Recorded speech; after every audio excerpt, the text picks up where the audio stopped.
Have you been looking for a Taekwondo podcast with qualified people who know what they're talking about, who help you keep up with everything going on in the Taekwondo world? Well, you found it. This is the Taekwondo Podcast. Taekwondo news, competitions and other events, training and sports science, keeping the fans, coaches, and high-performance athletes up to date with the latest news and trends on Olympic Taekwondo. Let's do this. This is the Taekwondo Podcast. And now your hosts, Coach César Valentim and Peter Nessler. Hello and welcome to the Taekwondo Podcast. We're a podcast based out of Austria in English language for everyone out there who likes Taekwondo. In this episode, we talk with trainer Diego Morine from Brazil, Taekwondo trainer and stress and conditioning coach from the Brazilian Paralympic team.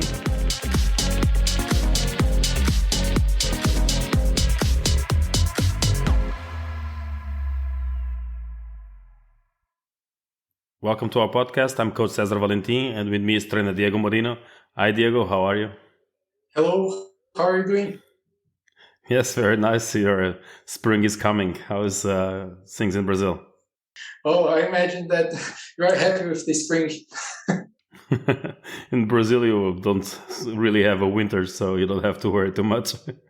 Yeah, actually, I'm happy when it's winter here, because when it's summer, sometimes if you're not on Rio, on the beach, it's not so nice.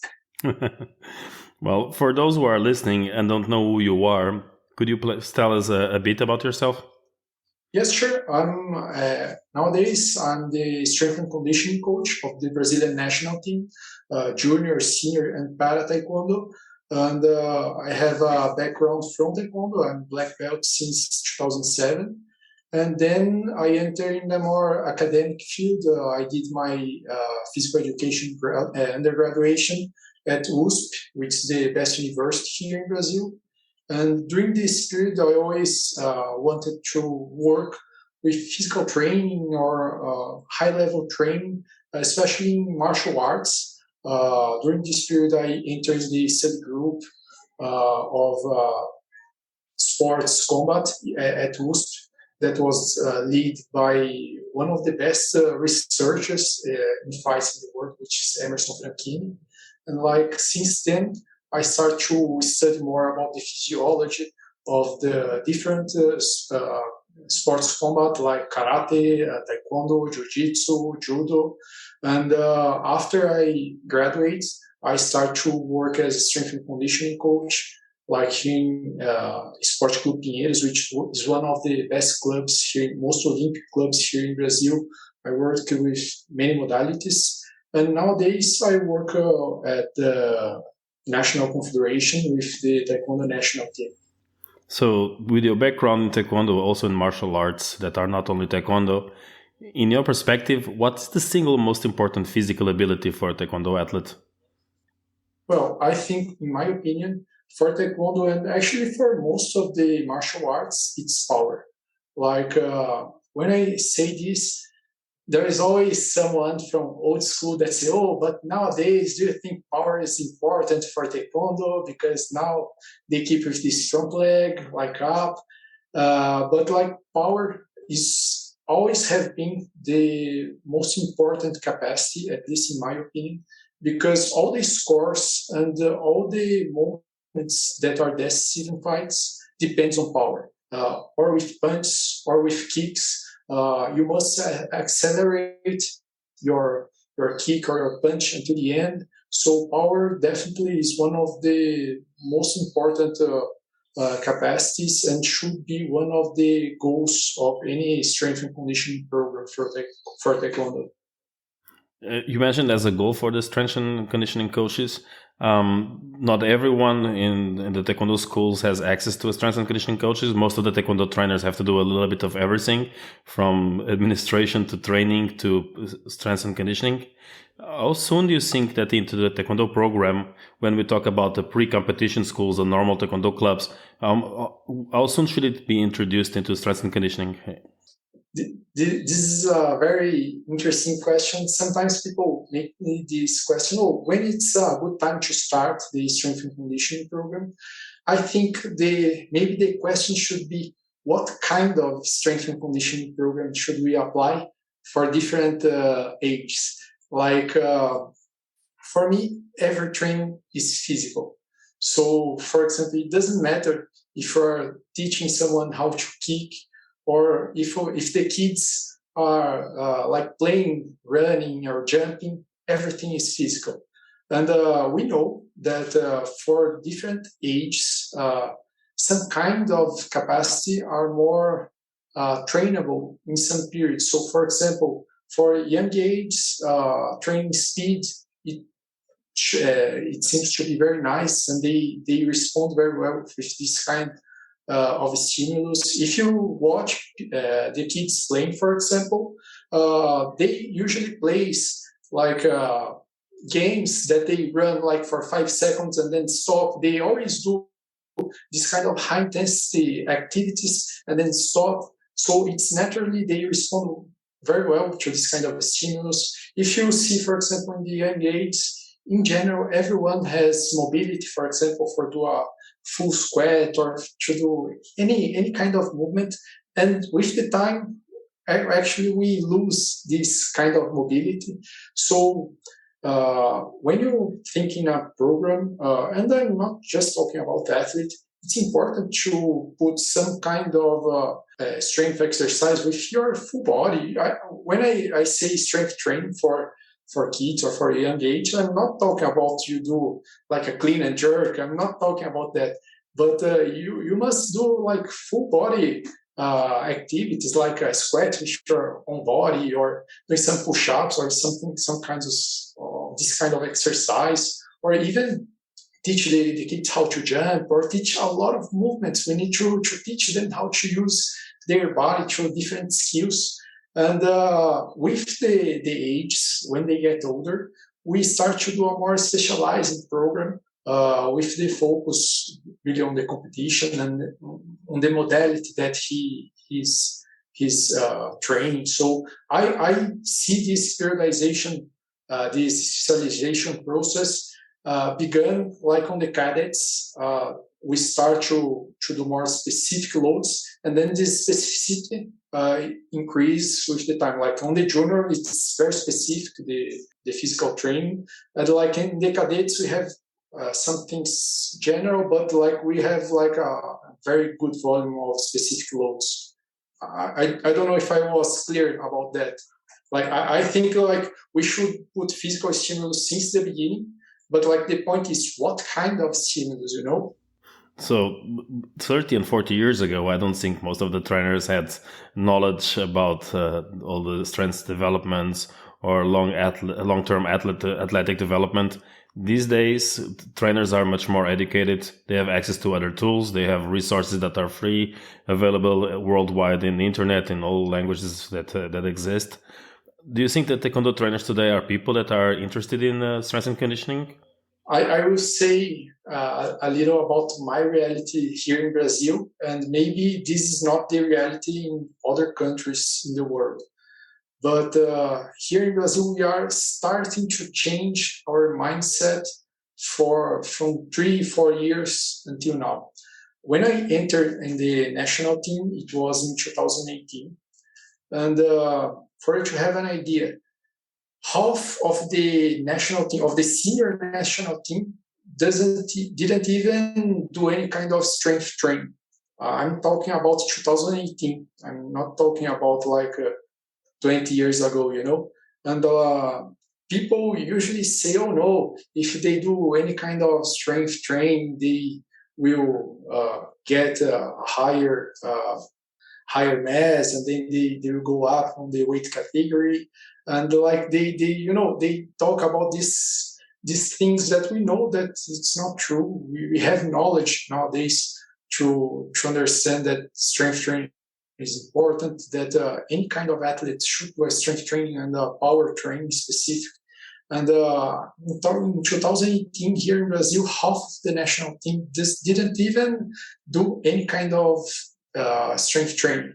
And when you talk with the coaches, for example, I did a specialization course here in Brazil with the National Olympic Committee. And it was a course just for judo, taekwondo, and wrestling for that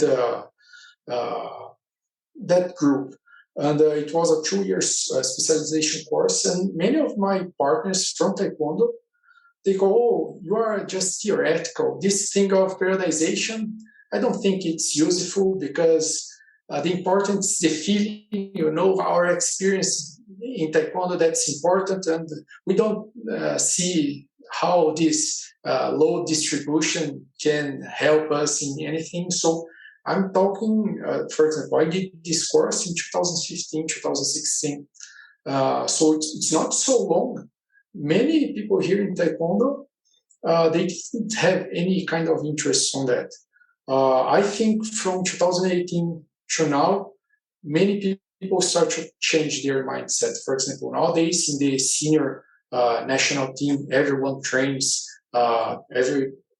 Everybody has a strength and conditioning coach or do any kind of strength program, and many people here in Brazil are starting to get more interest in this kind of topic. For example, my course of strength and conditioning for Taekwondo, we sold course for in every state here in Brazil. We hit like every single state here in Brazil.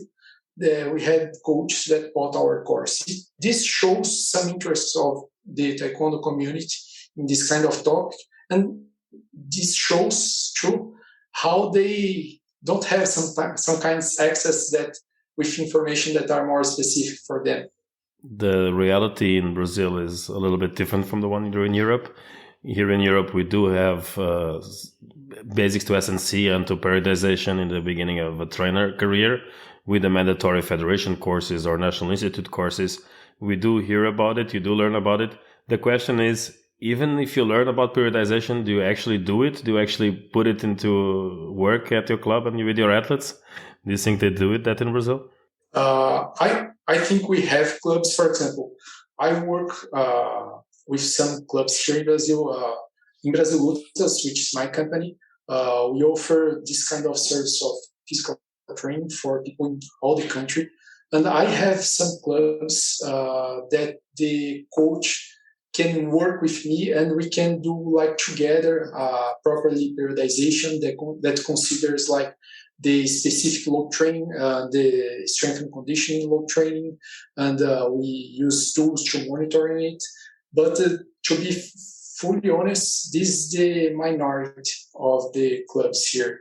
Like some of them are preoccupied in doing some kind of planning or having any kind of indicators of load control, but most of the clubs they don't even have the knowledge of how to do it. So I think at least here in Brazil, most of them doesn't apply this knowledge. I don't know in Europe if you have like more people that can apply, or if you have like people. I understood the theoretical concept, but I don't know how. I don't want to apply. For example, I talk with many coaches here in Brazil that has a degree in physical education, and most of them told me, "Oh, I had like a periodization topic in the university, but I have a lot of difficulty to put in the practice, to put in my context. In general, this approach that we had in the university, it's very theoretical, and people in general has difficulty to transfer this theoretical knowledge to their modality, and to their reality. So I think this is a lack of information that we usually has in our physical education degrees. The reality in Europe is not much different, but the clubs that do want to invest in the competition teams, they tend to work with at least some kind of planning and have a little some key performance indicators. But as you said, that's the minority, and I guess in Brazil it's not much different. But Taekwondo is a martial art that exists for 40 years, the WT Taekwondo, and Olympic for the last 22 years. we do have some old school members and we do have some modern, up-to-date, data-driven coaches. In the other hand, Para Taekwondo is quite a modern combat sport. People are fresh into the sport, usually a younger generation of coaches getting involved. Do you think in Para Taekwondo is the same? In my vision, Para Taekwondo should be, it's still less competitive. So if you take the amount of practicants, of athletes that we have in Para Taekwondo, it's much less competitive. It's lesser number than in the traditional Taekwondo. And in general, for example, if you see here in Brazil, the athletes that are in the national team nowadays, they come from very different clubs. It's different, for example, if you see our national team, our senior national team, they will come from three mainly clubs here in Brazil. But when we talk about Para Taekwondo, this is very different. Like each athlete came from one different club, and we have like a very heterogeneous profile of these coaches. Like we have coaches that are very updated with the modern Taekwondo and with their approach of teaching us a more sportive style. But we have other coaches that they are not so updated. They are not so updated even with the rules of Para Taekwondo. Some of the coaches of even athletes that came to the national team, sometimes they don't know some difference that we have from Para Taekwondo to the conventional Taekwondo. And I say that because I'm not just a strength and conditioning coach of the Para Taekwondo national team, but I was coach of one of the main athletes that we have here, of Deborah Menezes. Deborah, when I was with my gym open, I trained her. When she comes to me, she didn't have won a gold medal in the international events. And during this period that we worked together, she won world champion. She qualified for Tokyo in the second of the ranking, being the only Brazilian to qualify for Tokyo by the ranking. And then with the pandemic, we closed our gym and then we stopped to work with her. But I know what I'm talking about Para Taekwondo, and these changes in the approach of the training. It's quite different. You work with a Para Taekwondo athlete and a conventional Taekwondo athlete. And we have many coaches that don't understand some difference in the rules, in the styles, and in sometimes even the psychological approach that we must have. They have a very specific profile. So you mean that in the Para Taekwondo, yes, we have to be a different training. Do you have to pay closer attention to when creating a Para Taekwondo strength and conditioning program? And what do you have to pay closer attention to?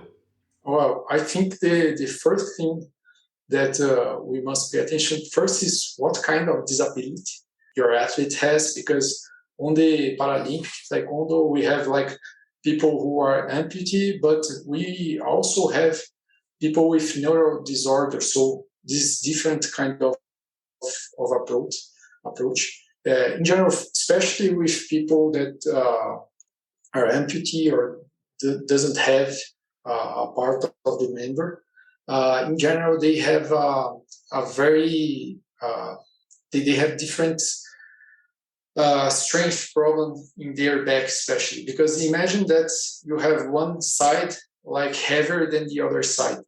This affects all your posture. So, and this affects actually their performance on the kicks, because if you have like one side much stronger than the other side, this influencing your balance, for example. And then sometimes the coach think, oh, Para Taekwondo and Taekwondo, it's just we just need to do a leg strength program and it's okay. But the point is, you should do, like, for example, a very good arm strength program, because it will impact in the back, in the chest, and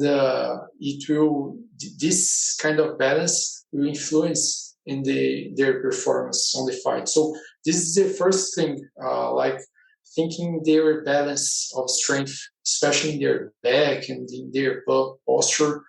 This is very important to be to put in the strength and conditioning program.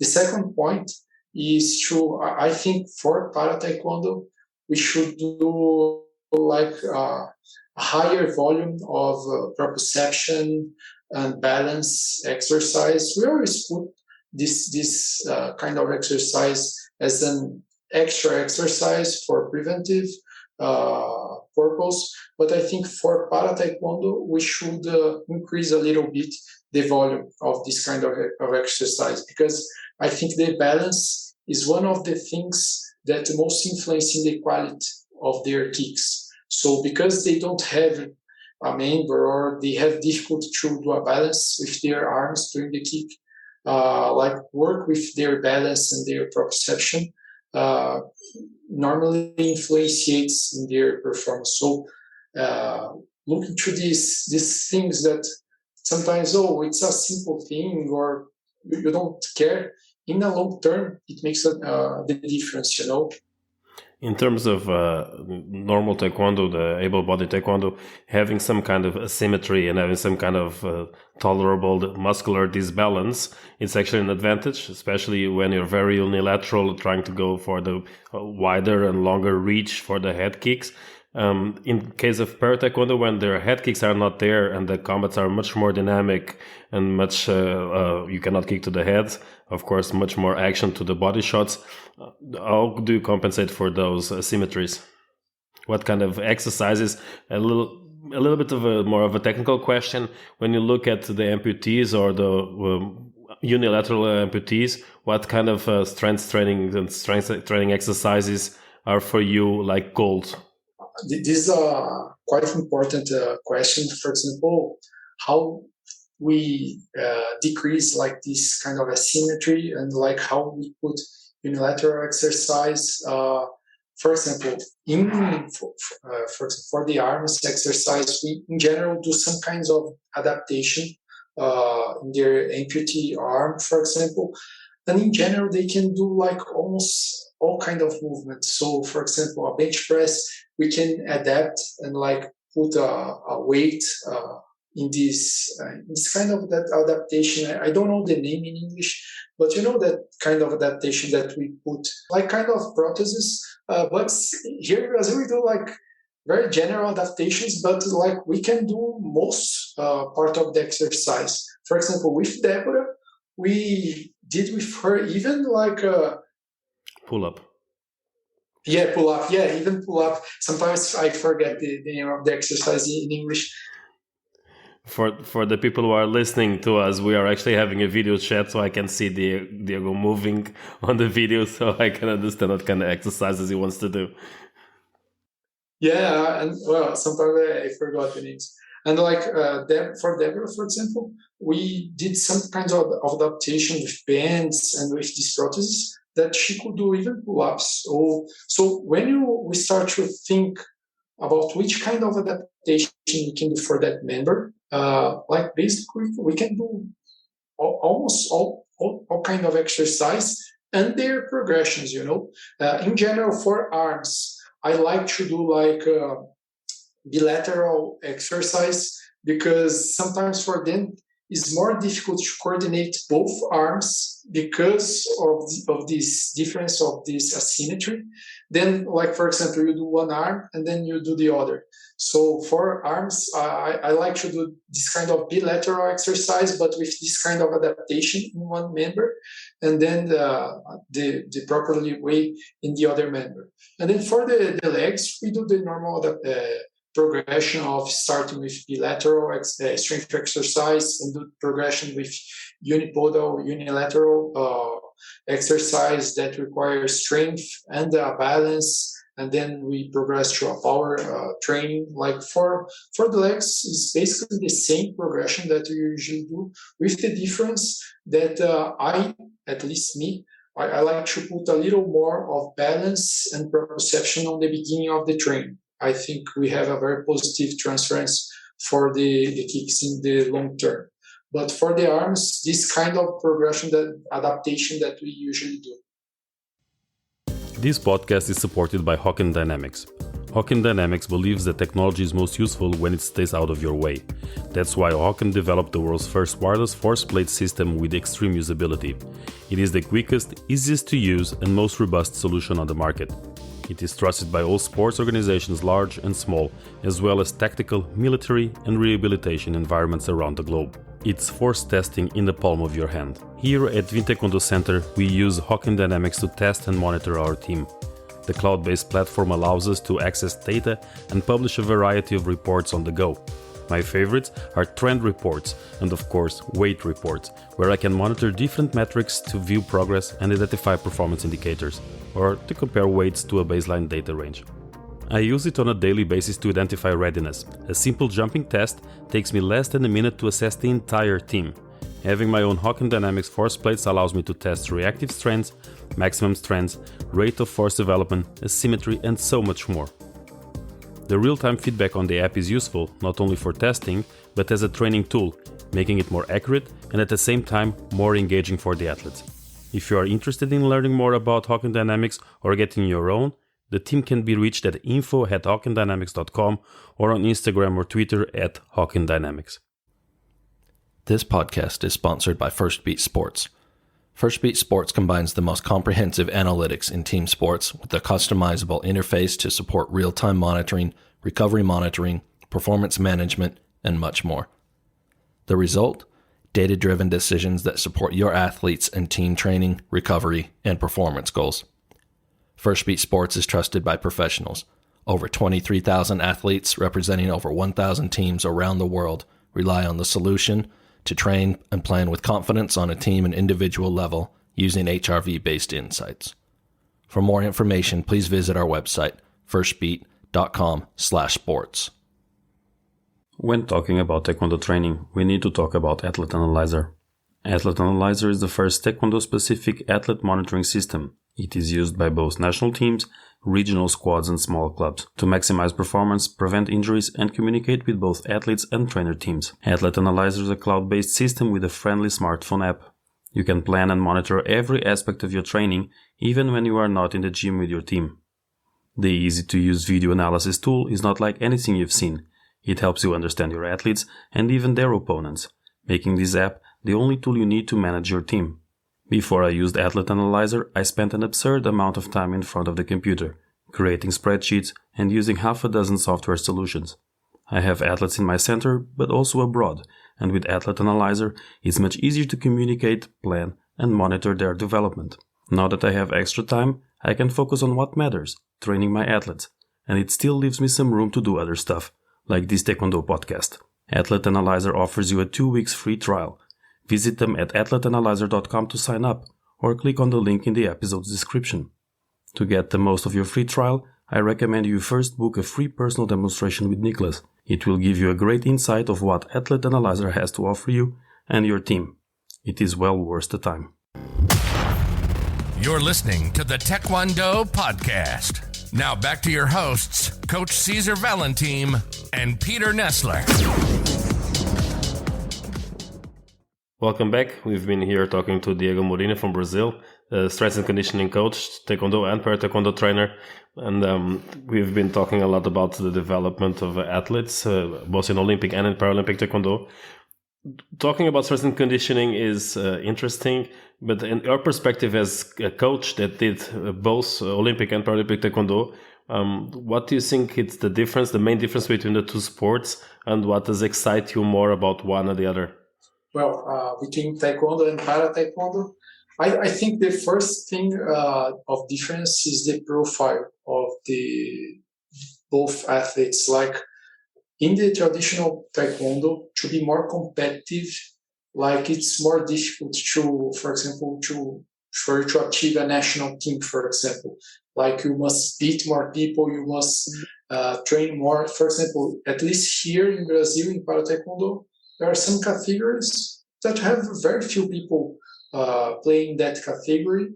So it's less competitive, it's less difficult for you to achieve the national team, for example.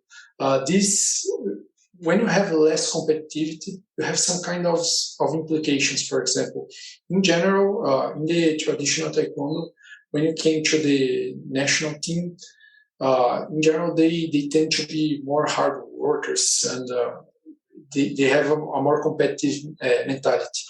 In Para Taekwondo, we have like some people that want to enter in the national team that sometimes they don't know so well what is the sport actually. That's why, for example, we did an innovation this year to enter to the national team. We did a draft here in Brazil for the Para Taekwondo team. And that was very different. I have never seen drafts like in sports modality. And like for people who got medal in the Brazilian championship, they were invited to do this draft. And like we did 3 days of evaluations. One was physical evaluation, the second technical evaluations, and the third tactical evaluations. And like based on their grade, we invited people to enter or not. They were approved or not. And like we have like a cut grade for them to enter in the national team. This was interesting because maybe you can have some category with more than one athlete, but you have other category that you didn't even have athletes. But what's the logic of doing this? So in general, it's better for you if you have like think as a manager. If you have like money to invest in a team, sometimes it's better you have less people, but like you can leave these people that have more potential to more championships, for example. Then you split all this money with all the weight categories, and sometimes not everybody has a great chance of success, or you don't see like a good future. That's the first thing. I think with this kind of attitude, we can like invest more in people who has more potential. And the second part is that people understand that even if your category is not so competitive, you must have a minimum level to enter in the national team. I think in a long term, we'll have like an increase even more, because nowadays we have a very strong Para Taekwondo team. But in a long term, we will have like an even more strong, more technical team, because every coach and all the criteria are public. Like we show, these are the technical criteria, this is the tactical criteria, this is the physical evaluation, this is the score that they should achieve. So all the coaches know are the rules, So the tendency is that the coaches start to train better their athletes, and their athletes became more competitive. Even if in his category they don't have so many athletes, but they must have a better level to enter the national team. I think that was a very smart decision that Rodrigo is the manager of the Para Taekwondo team that he had. We had this kind of discussion of not just evaluate and select the athlete just for the national competition for all the categories, but try to have a deeper look to all of them and try to select who has better potential, even in the long term, for have better results out of Brazil. So this is one thing that I think it's difference in the Taekwondo and Para Taekwondo. Taekwondo, as we have like a higher competitivity, sometimes we don't need to do this. We just do the trials and then we select. In the Para Taekwondo, we don't have so much competitive in the sport. So we must have other tools to like increase the bar, of the athlete's level. So I think that this is a point. And I like both. I learned like to enjoy both of sports. I worked for a long time with Para Taekwondo. And on the beginning, I didn't understand too much. They just kick, and then after you start, this is the same thing for the sportive taekwondo nowadays. People from old school, they don't understand so much the the small things, the tactical aspects, the how smart and how tricky is the game. And this is an end game. And actually, it's a very complex game.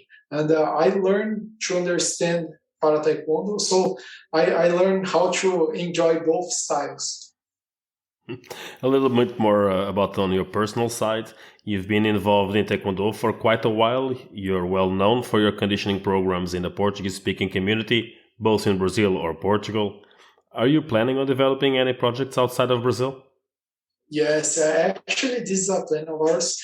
This year, first, we are working, first thing, do course and ebooks and spreadsheet, not just for Taekwondo, but for many modalities. So this year is a year of expansion for our company, but focus in the Brazilian market, but increasing the modalities. So we were working just with judo.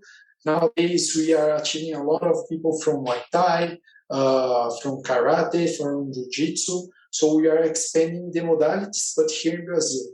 For the next year, our goal is to start to increase for other languages. So, for example, nowadays, even with the physical trainings prescription, we have people, for example, from Panama, from Peru, from Angola. We had some search from people from other countries, and we see this as a potential.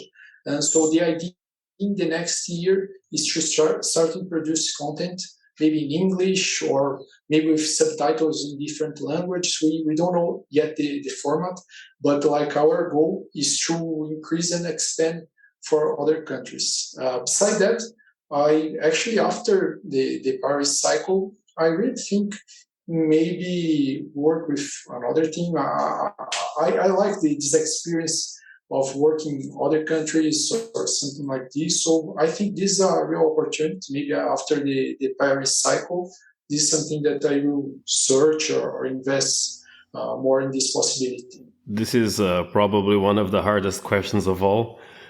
And that's, what's in a recipe book that other strength and conditioning coaches don't have? Okay. Well, first of all, I think not just on my book, but in my course, I have a very clear vision of what I believe that's a cycle for the strength training. So I have 3 pillars that I call planning, execute, and control. That is a cycle. That this cycle make us made less errors during the process, let's say, because we're planning how we must be on that goal, and then we execute this, and then we have tools to control and say how the athletes is responding to the planning, and then we come back to the training. And even for the planning, like we have some directions, for example, understand the physiology of the modality and how we understand like the main points of the modality and how we transfer this to the planning. I think this is very clear in my methodology. But I think what people most like, at least that's what I receive from feedback, is the approach that I do. In general, the course that we have on the market, they have like 2 kinds of approaches. Or you have courses that are very academic, and in general, the average of the public has difficulty to understand that information, adapt to their modality, and then applying their reality. They have difficulty to do this kind of transition. Or on the other hand, like we have courses or books that are very practical, but sometimes has a lack of a theoretical concept there. And so it's just exercise, but we have a lack of theory to support this kind of exercise or how you do this in a planning. And I think my approach, they join these 2 approaches. We have an academic background, but the approach that we do to teach the coaches, we try to use simple language, not just use like technical words. And when we use technical words, we explain which kind of context and why that technical word is important. And like we bring many things that are from practice, exercise. So in general, the coaches that buy our ebooks or our course, they have more facility to understand the concepts and to apply in the practice. Thank you, Diego. It was a pleasure being here with you and with everyone who is listening. This was a Taekwondo podcast. If you haven't already, listen to our other episodes that are already available online wherever you listen to your podcasts.